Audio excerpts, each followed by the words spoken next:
Ay, Waga. Ano Hi. mga binibenta ninyo ritong product?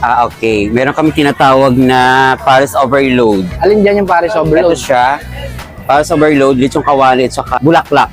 99 pesos yan, sir. Only rice, only juice, only sabaw, free soft drinks, only love, only kiss, only hug yan. Dito lang yan kay Hiwaga matatagpuan. Wow naman. Diba? Ano At saka meron kaming beef caldereta. Same price lang po yan, 99. Only rice, only juice, free coke yan. At saka ito po yung tinatawag namin na Hiwaga CC. 99 din po.